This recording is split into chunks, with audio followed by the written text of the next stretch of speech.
It is May 21st, 2021. This is the Wrestling Inc. podcast talking about SmackDown on Fox.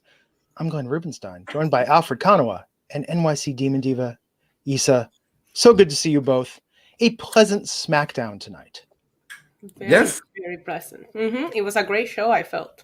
Yes, they smacked us down gently and pleasantly. I say it was lovely. Refreshing. More of a touchdown, not much of a smack, but a touchdown. They just touched gently.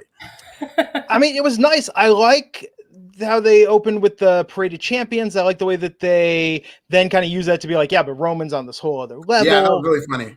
I feel like they've got all this momentum. If you look today, and we'll talk about this in a moment about the news, but this return to live events being announced, rumors going on that SummerSlam could be happening in my new hometown of Las Vegas. Yep. Even speculation, so much going on.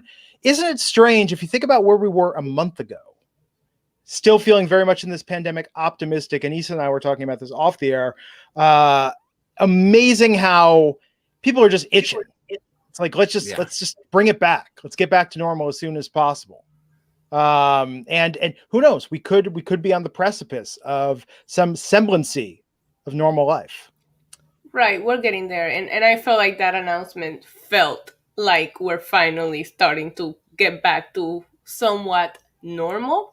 I just don't want anybody to rush anything too soon. I know that they're starting in Texas, which makes perfect sense. More ticket sales, but they're going in with a bang, right? We're going to start there. We're going to do Money in the Bank. Well, is it Money in the Bank that they're doing in Texas? Yeah. It is Money in the Bank. And, they announced John Cena coming back. So, I mean, it felt they really hyping it up. And I can't help but I felt relief when she said at the opening of SmackDown, we're leaving the Thunderdome. As much as I thought it was so trailblazing the way that WWE handled the pandemic and started with the Thunderdome, I loved it, but I couldn't wait for them to get out of there. And I want to see the fans there again. Yeah. It's going to be something. And who knew all that it would take would be bribing people to get vaccinated. So if you haven't yet, enter the vaccine lottery in your state if they're offering it. Yeah. But hey, whatever it takes. I mean, that's a pretty good chance. What is that? 1 in however many million. That's a pretty good chance of winning the lottery. I might move to Texas just for the right to enter that lottery and get revaccinated all over again. I know. I feel like, I'd just be going around going like, I got vaccinated early and all I got was this lousy t-shirt, Now there's prizes involved. Hell yeah. Anyhow, so what else do we got in the news before we hop into the SmackDown? Well, pretty busy news week. Of course, Velveteen Dream was added to the list of NXT releases. Of course, WWE NXT has been releasing people all week. Of course, Drake Wirtz, we talked about this on the pod with Justin LeBar on Wednesday. And so now kind of headlining this class is Velveteen Dream, which is a big story, of course, dating back to the allegations that were made, the speaking out movement that he was implicated in. That has kind of changed his career for the worse, because once upon a time, this guy projected to be a huge star. I think he came into WWE, he was 22 years old, had that classic match with Aleister Black, and just took off like a rocket ship as literally, maybe not one of the best wrestlers, but definitely one of the biggest palpable stars that, could have probably been like a top ratings drawer. But then since that moment, it kind of took a turn for the worse. He made sporadic appearances on TV. And then also he was released. Of course, they talked about behavior issues because WWE did look into situation, found that there were no action to be taken. But eventually it's now starting to come out that there were behavioral issues backstage, and that maybe there's maturity issues as to why he got released, and will not be back with WWE for the time being. So, Issa, what were your thoughts about Velveteen Dream as a performer, and now that he's released? I mean, we'll see where he goes or what happens, right? But it's just, I don't know, I guess I should say a shame to see from where he started and how hyped we all were. I remember being there for that NXT takeover where he did that Statue of Liberty almost like entrance, and the atmosphere in the arena changed. Listen, he's on his 20s, right? That's all I gotta say when it comes to behavioral issues and everything else. People behave differently on their 20s. I just hope that he learns from this. Will he go somewhere else? Behavioral issues are not something that every company is going to want to deal with.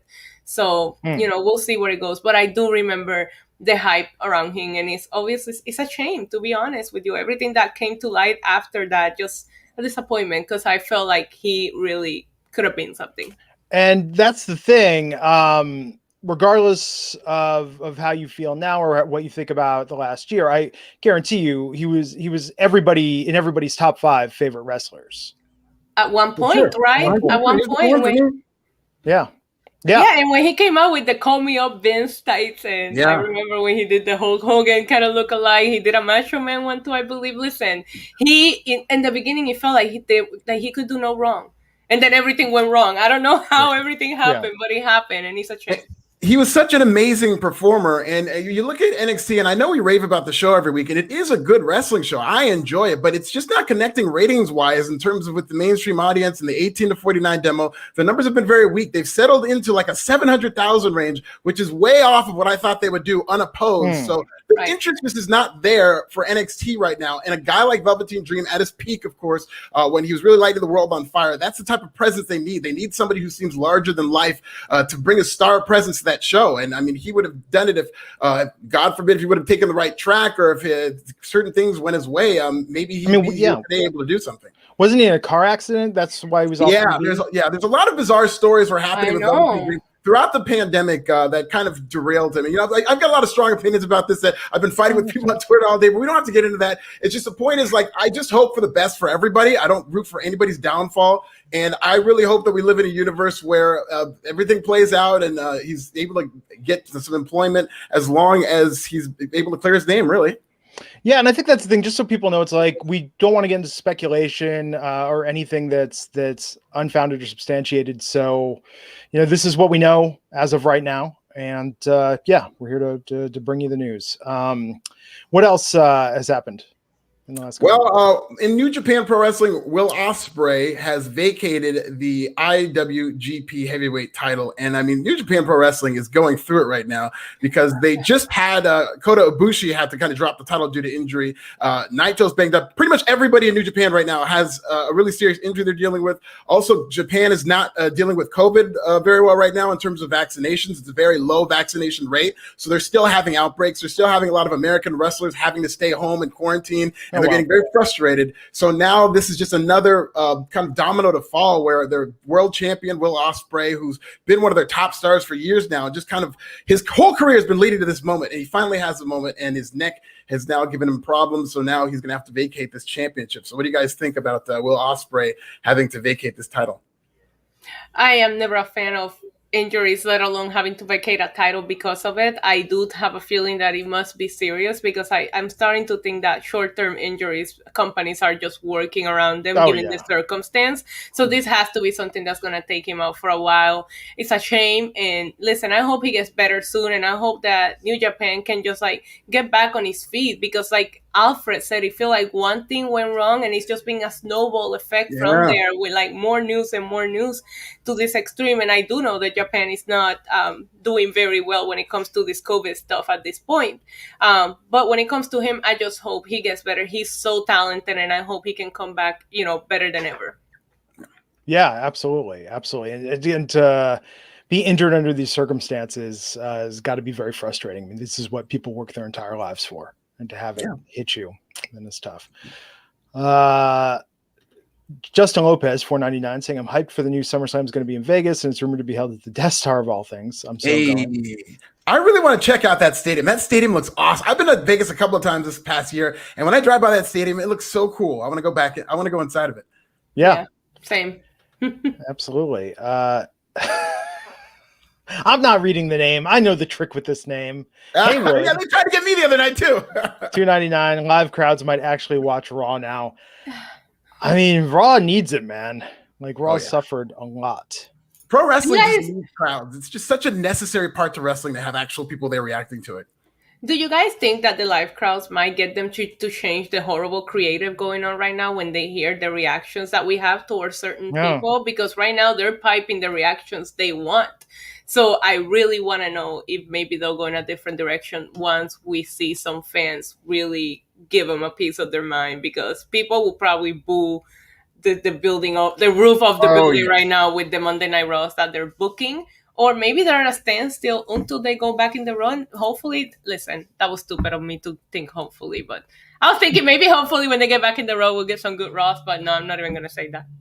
No, but whether or not they know it, you bring up a very good point. Whether or not WWE knows it, they will be changing a lot of plans based on what they think people are going to like and what they actually give them. They're just they've been able to control a lot, so they've gotten very spoiled in being able to give people what they think they want to see without having to course correct, without having to react to live crowds. And when those crowds come back and it becomes instantly obvious what's working and what's not, they're definitely going to have to go to the drawing board on a lot of things. Right. I'm hoping that this initial tour is to like the wrestling heavy cities, like come to Brooklyn, come to Philly, come to Chicago, and we're really gonna show you how we feel about this, right? Because we're not; those towns are not a quiet crowd. Yeah, although I wonder if there's going to be grading on a curve. The first show back with fans, you can really put on anything. They're just happy to be there. Like I've said, I'll be front row stomping my feet and whistling to see Donny Osmond at this point, in Vegas. I mean, like, I just want to go to a live show again. For 3 hours? Well, exactly. At some point, somebody's going to say, what are we doing? He'll play Soldier of Love. He'll play One Bad Apple. He'll play Crazy Horses. Close with Moon River, perhaps. I think I could deal with Donny Osmond for 3 hours. I'd rather do 3 hours of Donny Osmond live than watch Raw. I think at this point. Really? Yeah. Oh yeah. You ever listen to you ever hear Crazy Horses by the Osmonds? I mean, it's one of the best heavy metal songs of all. And I'm not saying that jokingly. They released this in the 70s. It is like a heavy metal banger about air pollution. Crazy Horses. Like there's some good deep Osmonds cuts.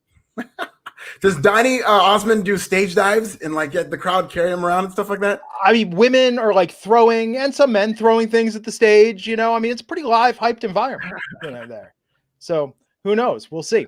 Was that all for the news? Yes, that is all for the news. Cool. So let's talk about SmackDown tonight. The Parade of Champions. And we announced there's going to be a fatal four-way for the Intercontinental Championship in the main event. Which, man, I love how they handled that tonight. I enjoyed this. I like the excitement. I like the energy. I like Sonya Deville out there putting everyone over. And I like how they found a way to sort of pivot it and almost sort of punk out the champs with Paul Heyman, with Bayley. It was like, yeah, cool. This is champion, our champions here at SmackDown. This is great. And then it was kind of like, well, yeah, maybe they're not that cool, compared to Roman Reigns. Title holders. They're title holders. Yeah. Listen, I really liked how they made this return to live events feel like a big deal, big announcement. They were all hyped for it. And I'm sure these performers, talent, superstars have to be going crazy performing to no crowd. They're so used to, they feed off of that. That being said, as soon as I didn't see Roman out there, I loved that. I figured either A, he was going to get his own entrance that nobody else got, or B, somebody was going to come out and be like, he doesn't hang out with this kind of people, which is what happened. Love the interruption by Bayley. And listen, I know I'm jumping ahead of time, but I do feel that Bayley and Shayna and Nia winning did make the other three women look like title holders and not champions. And this is not the first time that Bayley is outshining Bianca, and I don't like that. We need to turn that momentum around and let Bianca have some kind of big moment against Bayley, because I felt like a backlash. And now, tonight, Bayley might have outshined Bianca a little bit, and I just didn't like that because I'm Team Bianca, even though I do love Bayley. I'm Team both, okay? Double B here. But you don't want your champions to be... I don't know why they have that... Like, they just pinned Bobby Lashley on Raw, and now you made these three champions look like total punks. Like what Paul Heyman said was the truth. And I as much as I like having Bayley on my TV, I just don't appreciate that for Bianca. Yeah, I love Bayley in this opening segment. I just loved how she roasts all the champions. And then when she gets to Apollo and Aziz, she goes, Apollo Aziz, what up? It reminded me of that scene from Half Baked where it's like, F you, F you, F you, you're cool, F you. Yeah. That's really funny. And yeah, you're right. Here, I'm sure a lot of people, and I saw a little bit of this, is people were saying, oh, they're burying the titles or burying the championships by calling them title holders. But to Glenn's point, I love the fact that before they did that, Sonya Deville, who's an authority figure on that show, put them all over, showcased all their champions, and it took the heel authority figure to say, no, my client's going to go out on his own. So really, as a viewer, I'm thinking to myself, wow, what a jerk. He wants to do this all to himself instead of me thinking that this is less than. But then Issa's right in terms of when you saw the actual booking and you saw these champions champions who they were highlighting 20 minutes ago just lose a non-title match. So it's like, oh yeah, maybe they are title holders. So that was top of mind. So they should have delivered on accentuating the champions. I'm thinking about it right now, and it's kind of like, congratulations to our winning junior varsity team. And they're out there, and then like all the seniors, the varsity players come out, and you're just like, oh yeah, like these look like little children compared to these these grown-ups. Oh my God, it's true. And to Alfred's point, I absolutely love Bailey's promo on Rey and Dominic Mysterio, where she said, you're gonna, ride your daddy's coattails, and Rey, you overstay your welcome. I was like, Yeah. She got him. She had bars for everybody. She was so good. I mean, Bailey is always good, and I really did miss seeing her on my TV throughout the WrestleMania build. And she is making up for the Sasha Banks time off that she deserves, obviously. But it's Bailey's so entertaining that it doesn't make you think, damn, I miss Sasha, because Bailey's kind of making up for that bit of a Sasha Banks hole that we have on SmackDown right now.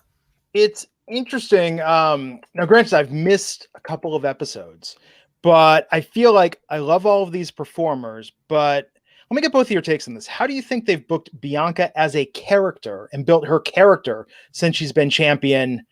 And is that perhaps the deficit against Bailey, who has such an established character, an established shtick, and can come out there and just like own the arena?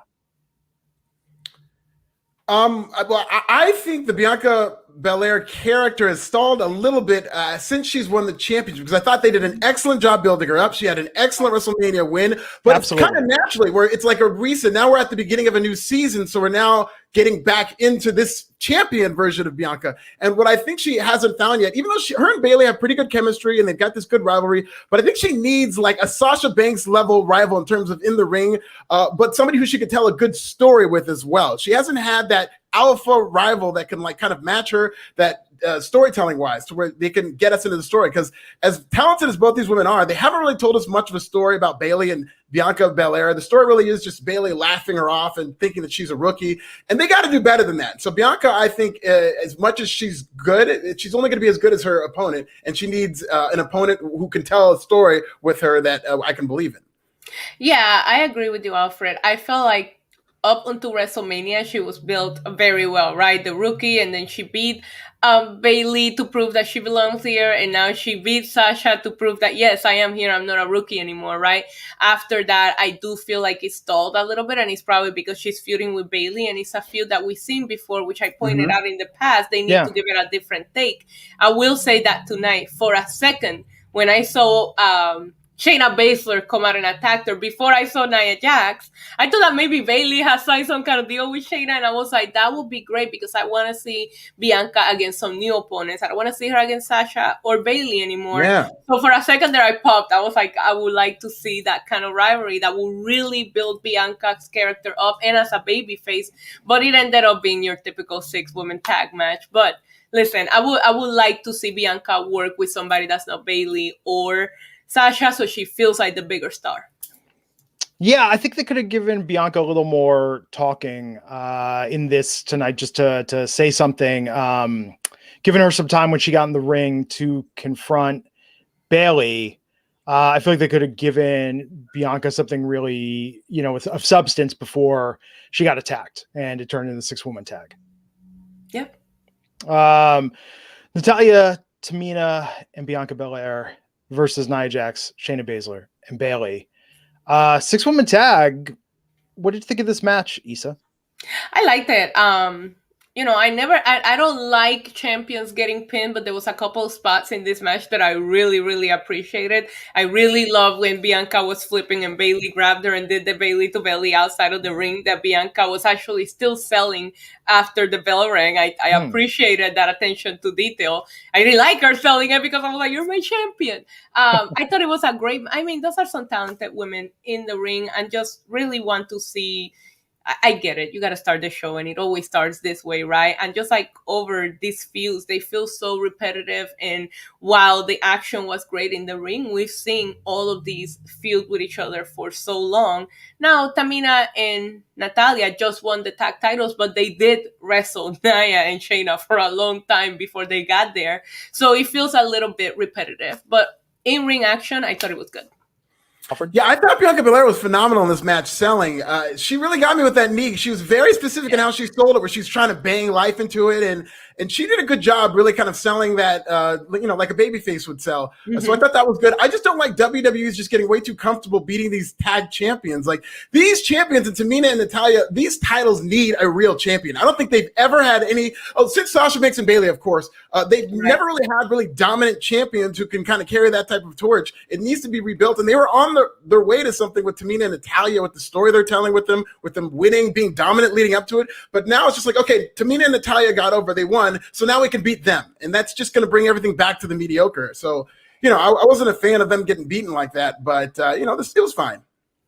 Yeah. And yeah, the champions lost. Shayna, Nia, and Bayley. We ended Raw with a champion losing. We started SmackDown with a champion losing, and that's just a shame, in my opinion. Like, you have to figure something else out.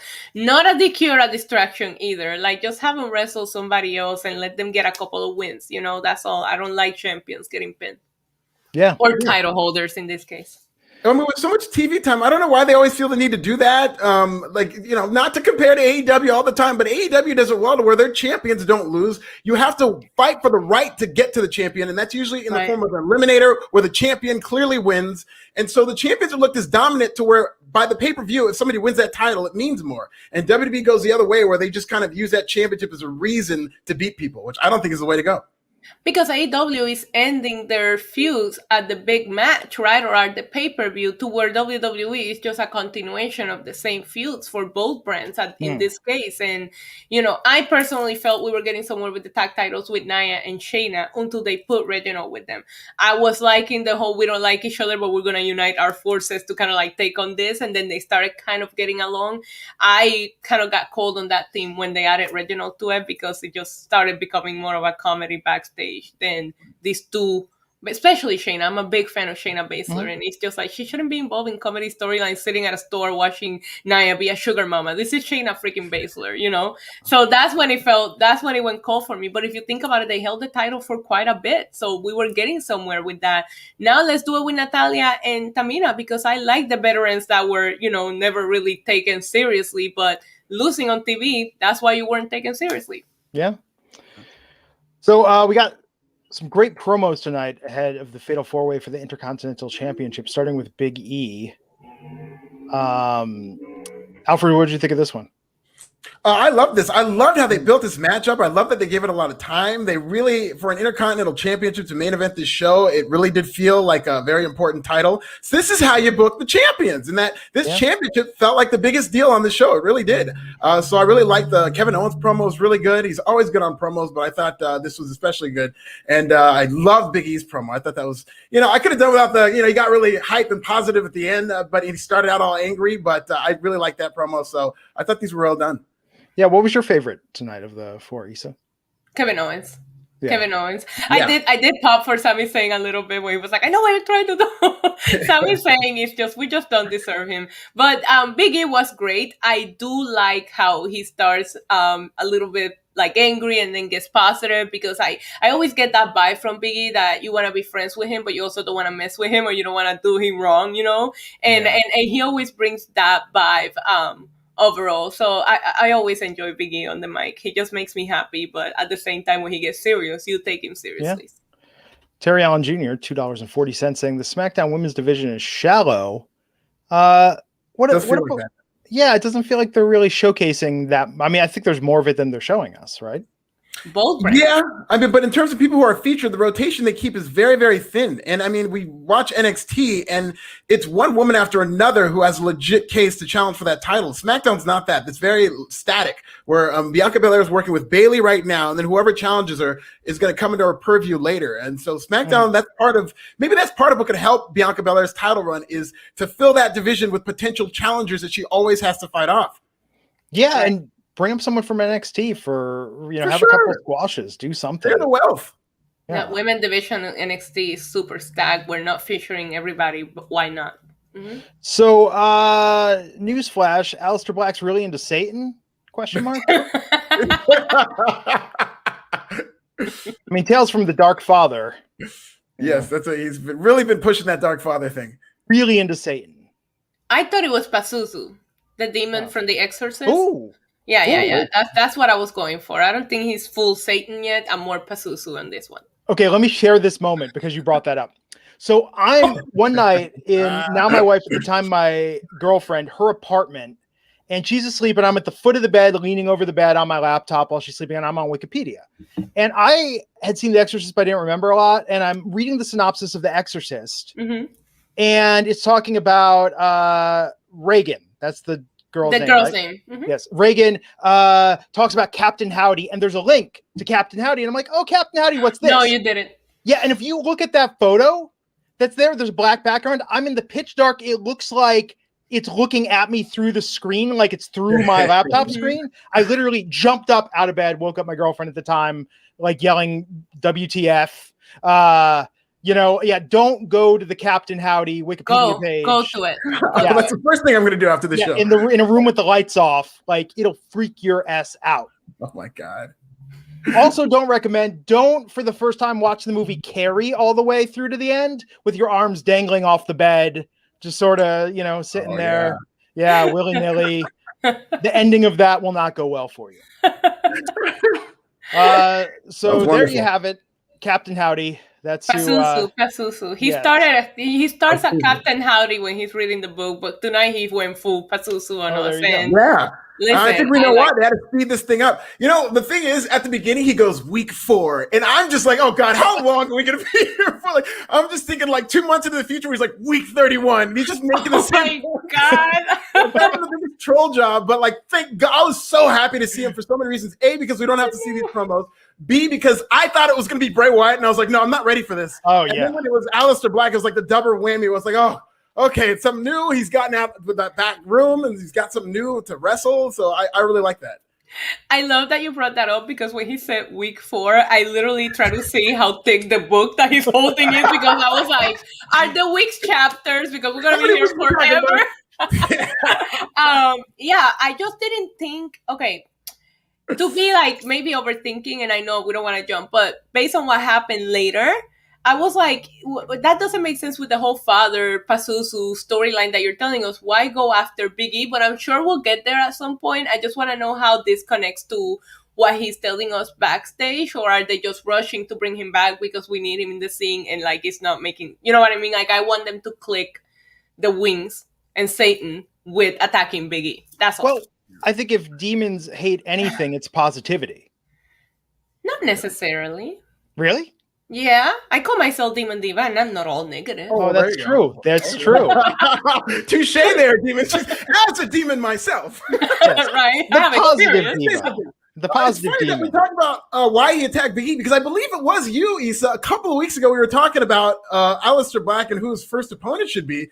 And I think we agreed that Big E would be a good first opponent based on what he was talking about. And I think at the time, it hadn't gone full Satan. I think he was talking about like people who everybody likes, or he was talking about veiled references to somebody who's very likable and who does what everybody likes to do and stuff like that. So we thought that Big E made sense at the time. Obviously now it's a little different. We did. I mean, clearly they're watching us out for work. They're watching us. We booked this clearly. Not the Pazuzu stuff, just the feud. Apparently there's a demon of positivity out there who just wants you to have a blessed day. Justin Lopez, $4.99, saying Mia Yim was supposed to debut a few weeks back, start a feud with Carmella, but they cut it. She'd be a breath of fresh air for the division. I agree. Yeah, 100%, totally, and a great feud for Bianca. And Jackson, no mask.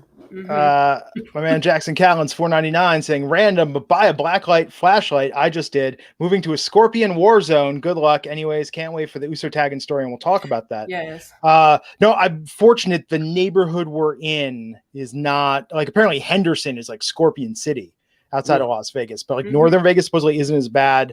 But yes, I mean, we're definitely going to stay on top of that. Very afraid of scorpions. You should take one in, adopt one scorpion, name it, and like I bet you Jackson would adopt a scorpion. Wouldn't you, Jackson? Tell me in the comments. Is that a thing? Like I used to have a scorpion pet. I used to have a scorpion as two of them as pets. Ooh, like big ones? I mean, they were pretty big. They were black. They were so cute. Do you use them to like intimidate your subordinates? Like What were their names? Were their names like 90s Sting and Crow Sting? The Surfer Sting and the Crow? Their names were Black and Jack. Oh, like Jack Black? No, like Black Jack. Oh, like Black Jack. Okay. It's like Blackjack, but different. Both good Jack. So King Corbin versus Shinsuke Nakamura, but all everyone's talking about is Rick Booge. Hey. So he's from I NXT. want to hear what Issa thinks about this, but I love me some Rick Boogs and Shinsuke. I think they should be heels though. But I love it's one of those instant chemistry things where they're just very lovable together. But it's such an obnoxious act that I think if they were heels, they'd really get to stretch their wings. But this was hilarious. I don't know about you guys, but I thought this was a home run. I've been here for how much I loved this last week, and I pointed it out because my nephew, I have visitors here, I have guests, so I'm telling my nephew's wife about how much Shinsuke has been trolling on social media this week, and I just loving every post. I even turned on his post notifications on Instagram because I am just here for him and the crown. And listen, I love their chemistry. I thought it was such a boss move, but I was screaming. But like you said, I think it will be better as a heel act. And Corbin almost came up a little sympathetic tonight. You were almost a little oh, poor Corbin, where he was like, listen, I wasn't going to say anything, but this is too much, I actually kind of for the first time ever, I think I was like, aw, Corbin. So, I mean, you could probably turn it, but we just turned Shinsuke babyface, right? But there was a little bit of a switch, a Freaky Friday thing went on here tonight, where I felt like Shinsuke came off as more the heelish and Baron Corbin was a little more sympathetic tonight. I'm here for the storyline. I do need it to get somewhere. Does the crown have special power, or are we bringing King of the Ring back? What's going on here? But for now, I'm here for Shinsuke trolling. Yeah, real quick, but he's come off as a heel for a couple weeks now because he lost clean to Baron Corbin, stole the guy's crown after being a sore loser, and now he used outside interference to win this match. I'm not here for a double turn because I don't think Baron Corbin should ever be a babyface, but I at least want Shinsuke to turn heel if this is the path they're going on with him. Has wrestling ever done a Freaky Friday angle? No. Good question. I feel like that would be brilliant to have. Maybe the crown gave Shinsuke the evilness of Baron Corbin. No, but he should adopt his personality, start talking No. Yeah. No, see, I want it to be a true vice versa, father like son body swap experience. He starts doing the deep sticks. Yeah, it'd be funny if he adopted his work and he just did all Baron Corbin's moves 10 times better than he could ever do. You know how nobody has ever kicked out of the end of days? Imagine if Shinsuke does the end of days on him. Yeah. Oh my god. Stop, you guys. We're getting too creative here. I'll also settle for Bray Wyatt being able to possess people, and the wrestler acts like Bray Wyatt while they're possessed. Have they done that? I feel like they've done that. Did they do that? No, maybe they didn't. No, maybe they didn't. No, but don't you remember when he would put Xavier Wood in a weird trance? I always felt like he was possessing him. No, yeah. I want talk about things that scared me when I was younger, like the movie The First Power. It's the same personality hopping. I want Bray Wyatt to hop through the roster and everybody's doing a Bray impression like they're possessed. I think one Bray Wyatt is enough for now in terms of this, what he's delivered this past year. I mean, this is good. I'm going to make it my mission. I'm going to get hired by WWE Creative. I'm going to get that storyline on the air, and I'm going to resign the next day and be like, my work here is done. My work here is done. This is all I wanted to have. Yes. That'd be so cool. That'd be so great. But Shinsuke won this match, and let's talk about what happened though with the Usos tonight. There was Jimmy declaring they're ready to get back together, and it's hey, have you checked with Jay? But and they announced for next week. We'll talk about they announced for next week. I almost hope that match doesn't happen because I feel like that should be a SummerSlam championship match. But we did have Roman Reigns out with so after Jimmy said that, Roman out with Jay and Paul Heyman. And then we had the KO promo for tonight. But then Paul Heyman praising Roman Reigns. Okay, Issa, let me ask you this. I know you love Roman. I do. But how are you feeling about Paul Heyman's promos right now?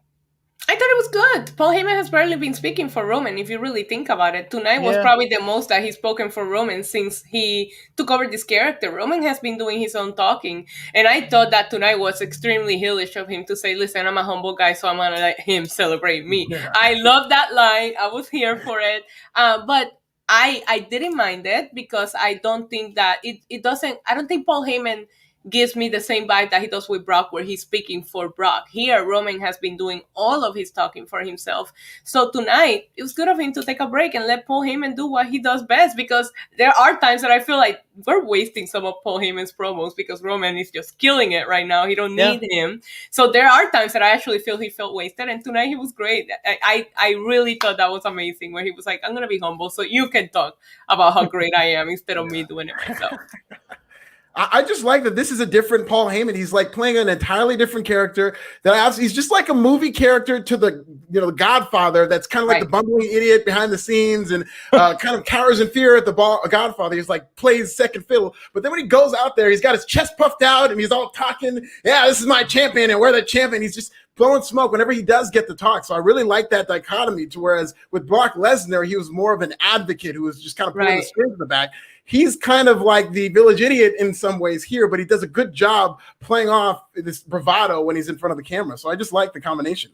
He's the Lou Costello of WWE. Yes, perfect. And with that, the portrait of me just ages 30 more years with that reference.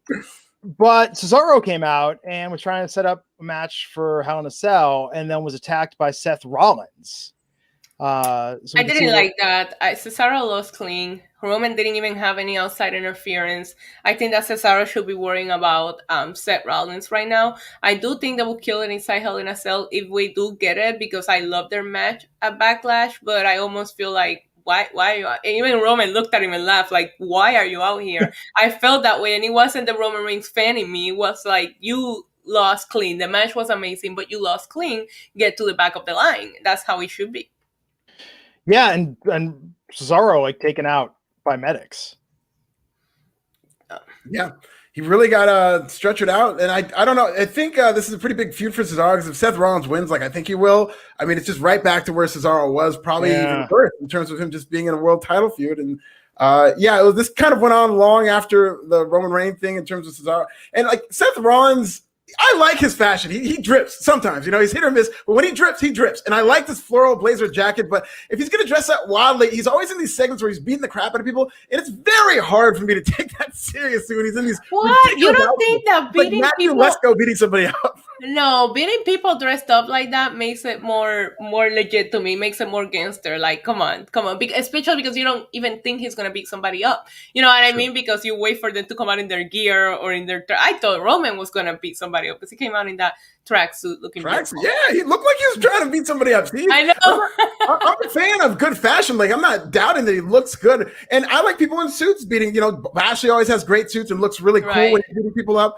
It's just, I mean, Seth Rollins just goes to such an extreme with his outfits sometimes that they're only not all the time. Sometimes, and this is one of those nights. I'm just watching. I'm just like, dude, I'm not taking this seriously. Extreme was the promo or whatever it is that he did backstage with that weird laugh, cry, whatever it was that he did at the end. I was like, that was so extra.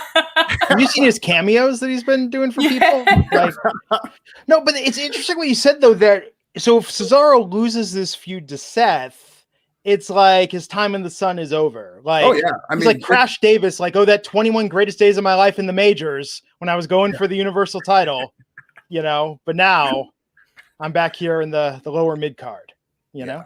Damn. Yeah. That's unfortunate. Too real. Yeah. So after this, Dominic Mysterio versus Robert Roode. When will these teams stop wrestling each other? Never. Yeah. And of all the music to pick for the Dirty Dogs, like Dolph Ziggler's theme is the one that you're really heavily basing it around.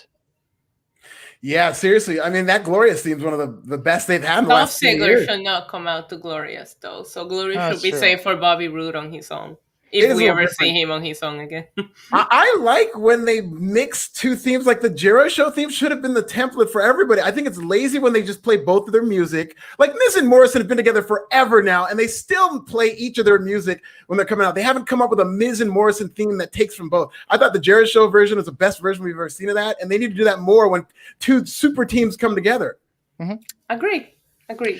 But they need to actually mash it up, not do like remember early on with like Breezango, they like just faded one into the like not like that. Yeah, I didn't like that. It like, just goes back and forth. Buy a piece of software WWE called Mixmeister Fusion. It's like $99 for the limited version, and you can make mashups seamlessly. Oh, there you very go. Easy. Good plug. Very easy. Anyone can do it. Which is why mashups aren't cool anymore, because anyone can do it now. Yeah. They lost their luster after that. Once the internet gets its hands on something, it just... I know. I say that as someone who enjoys making mashups and realizes like there is no audience for this.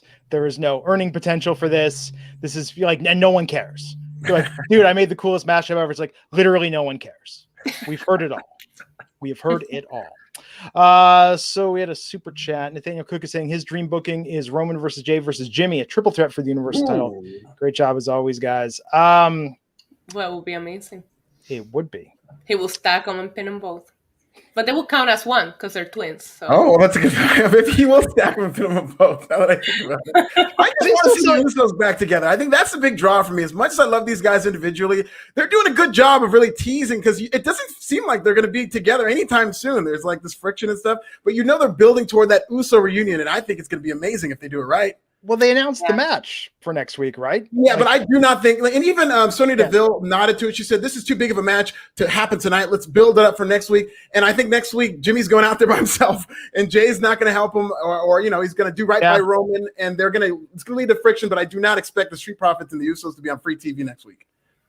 Okay. Yeah, and I was a little, I get it because we all want to see it, the Street Profit and the Usos, but I thought they were going to go after the Mysterios and just go for the tag belts because that's what Jimmy was alluding to, last week. So right now he just wants to wrestle together to where, he mentioned having all of the gold, all three of them. So I thought they would go after Ray and Dominic and we will finally see this Dirty Dogs and the Mysterios feud finally come to an end. That being said, listen, props to Jimmy for giving us what we want to see instead of what they would think we want to see. But I do want to see the Usos against the Mysterios. I think brother against father and son, the whole family dynamic is there. And I think they will have an amazing feud. I thought the Usos should take the belts off of them and then the Street Profits and the Usos should happen. That's how I would have done that. Well, okay, so with Jay and Jimmy talking about it and having to clear with Roman, and then Roman not seeming pleased, and then hugging Jay, and Jay says something in his ear. Like, I mean, you would have to think, okay, so even if Roman doesn't approve of this for next week against the Street Profits, like, you'd think Roman would approve for them going after the titles. And then to your point, you said that was great to have the Roman and the Usos both holding their respective belts. Like, that does seem like a very natural dynasty faction. Yeah, but I don't know that we'll get that until the Usos reunite, come together, which I see the tension, but I also see Jimmy's there for Jay. He's just not there for Roman. So I think the person in the middle here is technically Jay. But I want them to come together as the three of them with the belts. I think it will be a nice visual. Even if the Usos don't hold the belt for long, I think we should see that happen. But that's just my opinion. Everything here has been about family since the beginning, since Roman came back and built that feud with Jay.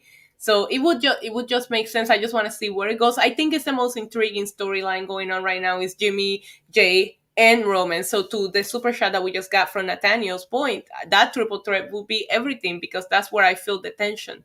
We'll see where it goes, but that's the most intriguing storyline in SmackDown right now is this family affair.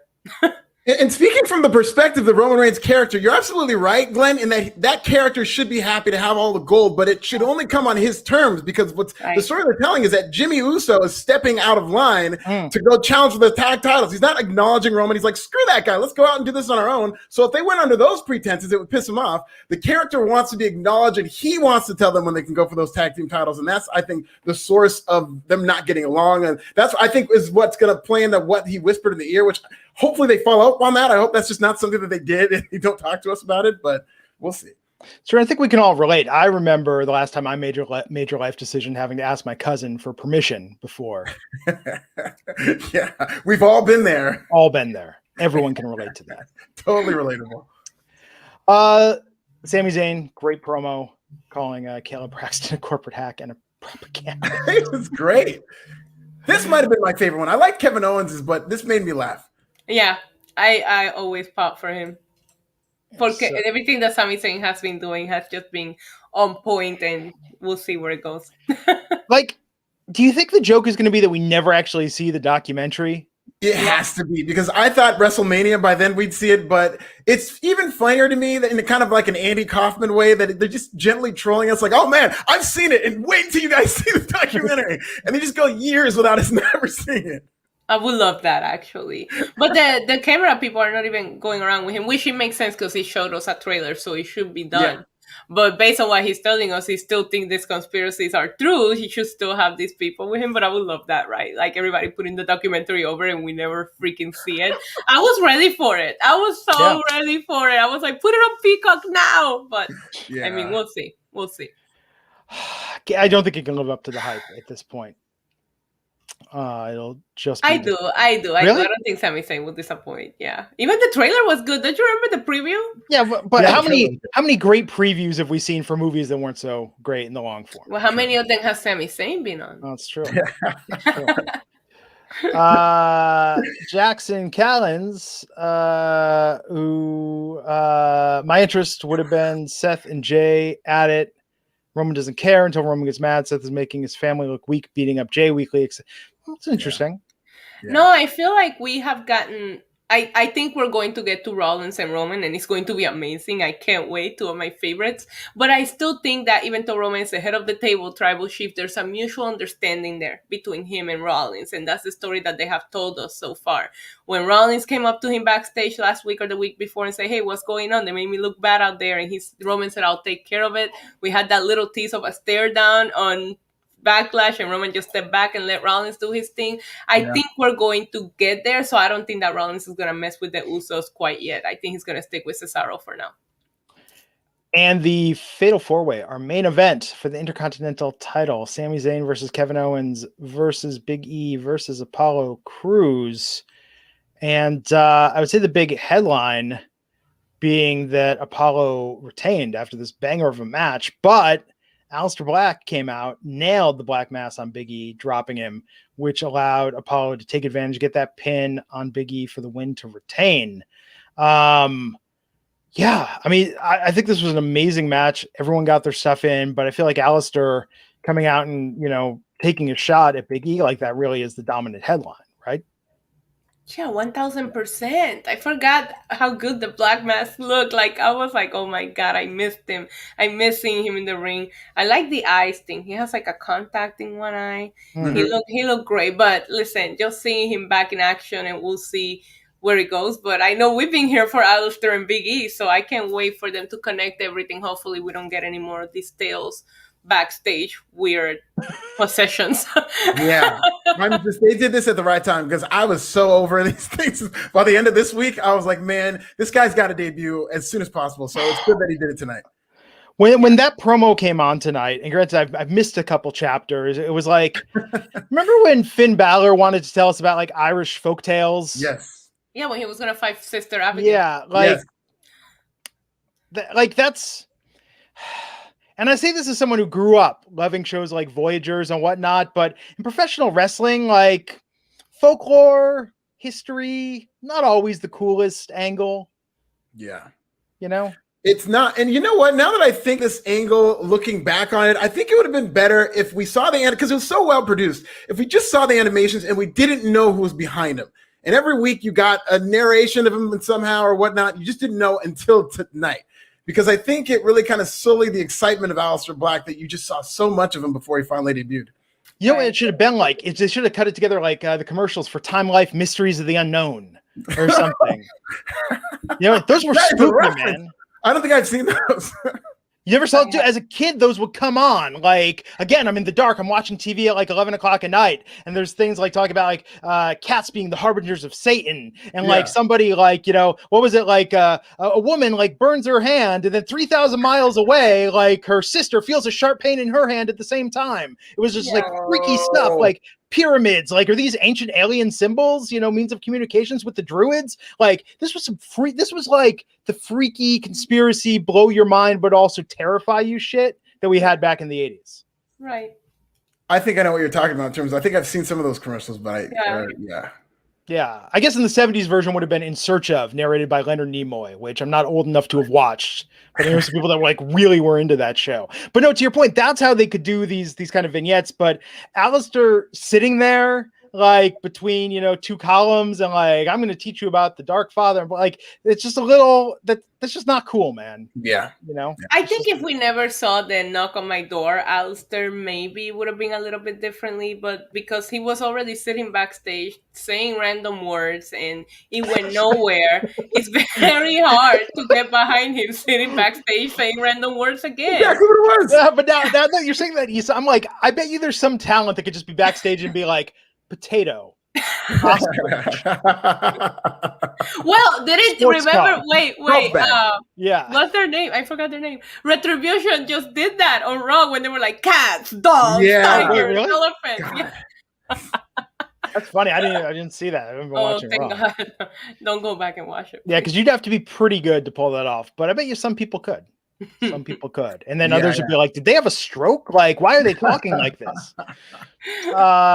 Steve Marcucci, $4.99, saying, do you prefer Brock versus Roman or Bobby versus Brock at SummerSlam? Aleister Black versus Big E, who wins? They both need wins. Yeah, they do. That's a weird choice. It's because Big E won that IC title, and he's kind of been on this trajectory to get to the world title since going on his own. But now it feels like he's going backwards, to where now he's just lost his title in a feud to Apollo Crews.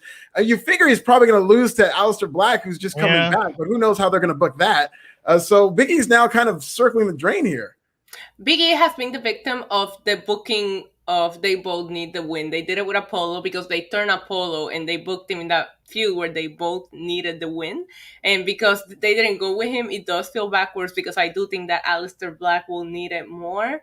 I don't know how you will book that. I don't know, but I don't want Big E to... Big E feels like Cesaro, right? Like you did, like you got up here and now it's like you're going right back down the escalator. As far as the first question, I want Brock to come back on Raw just because I want to see tension with Paul Heyman having to go back and forth between both guys, and that's how we build up to that. Maybe at Survivor Series, where he has to kind of like pick who you're going to come out with. So I would like to see Brock versus Bobby Lashley at SummerSlam, and then keep building it until we get to Survivor Series, champion versus champion, and that's when he kind of has to get to Roman, with a little tension here and there with Paul Heyman having to kind of manage both guys. Yeah, that is such. That's one of those storylines that I'd be so disappointed if they didn't pull the trigger on something like that with Brock versus Roman, because they've got Paul Heyman, they've got Roman Reigns. You know that they can throw money at Brock, and they've got more money than they've ever had. So that is something that theoretically could happen, and it could be a pretty big time match and storyline. And I would be very disappointed if they just kind of come and go with this character of Roman Reigns and don't tell that story. Right, agreed. And I think that Brock's contract was up, but at the same time, I also feel like if I'm them, I will save a big return for when crowds are back, and that is your big return that you can save for that. So I can see Brock returning at some point when we're back in arenas. I just think that I don't like that the Intercontinental Championship has become sort of the easy shortcut to building credibility for a wrestler. I mean, I guess it's like being a 90s alternative rock band and getting booked on Lollapalooza. Like, it's not just that simple where it's like, well, see, they did this, so now they're cool, right? I'd rather see them go to the extra length to really build these guys up credibly, and not just put the title on them until they have like a so-so title run and then lose it to the next guy, Are you saying that the IC title is the Ozfest of championships? Yes, it is the Ozfest of championships. Exactly. Well, I agree with you. I felt tonight as I'm watching this amazing main event, I thought the match was incredible. I almost felt like I don't care who wins. Like, what we were getting was so amazing that either of these four guys could have won, and I would have walked out happy because all of them are so talented. And I I like that. So, you know, there's like a weird, I see what you're saying, but at the same time, it was a really good match. I just don't like all these storylines feel so intertwined that you don't know where anybody's going with in what direction. There is a lot of that. It does feel like in the IC title picture, in the Rollins, Cesaro, Roman, like there's weird overlap between a lot of this. Yeah. I kind of like that, though. I kind of like that. It feels like more of a show. They did that a lot in the Attitude Era, where it gave mid-carders a chance to kind of rub elbows with main eventers for a little bit, to where I really like when they do that, instead of just having everybody exist in their own little world and they have their own problems where it's only them two. Like, if you're working somewhere where there's a lot of other people around and other characters, why not use that to your advantage? And you can test the waters and see how chemistry-wise, or what people, hopefully now that we'll be back at arenas, what people are reacting to, because you're intertwining so many storylines that it can go in any direction. Now Aleister Black is involved with all of these four, so who knows if it's in the IC title picture? You know, we don't know. And I do like that, but at the same time, it makes you kind of like fantasy book things that might never happen, and then you get disappointed. You know, that's all. Yeah. So there you have it. A lovely SmackDown to start our weekend. Yeah, I like the show. You know, it didn't blow me away, but it was a fine show. I think the main event was excellent, and that helped boost it. So, you know, I give it like a 7 out of 10, maybe. A 7 is good. I give it a 7 as well. Yeah. Solid. Not spectacular. Exactly. Yeah. It's solid. Like Law and Order. Like, not the best thing you've ever seen, but like, no, that was a good way to spend a little bit. Yeah, if you got the time, go ahead and watch it. You're not I'm satisfied. Sometimes surprised. Sometimes the guy that they thought was the killer at first, then you thought was innocent, at the end turns out to be the killer. And you're like, oh, I didn't see that coming. Spoiler alert. Come on, Glenn. You haven't seen the episode yet. Yes. 7 out of 10. Oh, here's something interesting. I think next week, if I'm not mistaken, AEW goes head to head with SmackDown next week. I think. Please, do we have to watch? Do I have to watch AEW? I think we do. Yeah, I'll give that. That'll be fun. I'm calling in sick. I'm not watching 2 shows again, man. We could. We'll see how to work that out, but that'll be very interesting. That's a good point. I didn't think about that. I mean, I'm watching SmackDown. Yeah. Why don't we do this, Alfred? Why don't you watch both shows?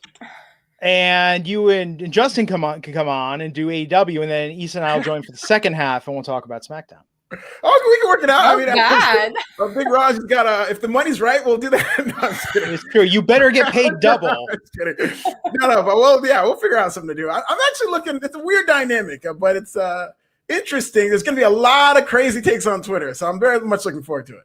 Oh my god, you're right about that. I didn't even think about that. I know it's going to be weird having both audiences in this chat room. It'll be like Kenny Omega. If Ozfest and Lilith Fair were playing at the same arena, you know, just at opposite ends. Imagine that parking lot. Across the street from each other, and they just but we're sharing the parking lot because we think it's important that, you know, centralized. So we'll figure it out next Friday. Tune in for that. Issa is at NYC Demon Diva, and that's Demon Diva with a 1. Follow her for all the education you want on the different demon lore and mythology. She knows it all. So expert. Yes, and Alfred Konuwa, This Is Nasty on the Twitters. Yes. Hell yeah. And I'm at Glenn Rubenstein. Thanks everyone for tuning in. Have a great weekend. We'll see you back here next week on the Wrestling Inc. podcast. Take care.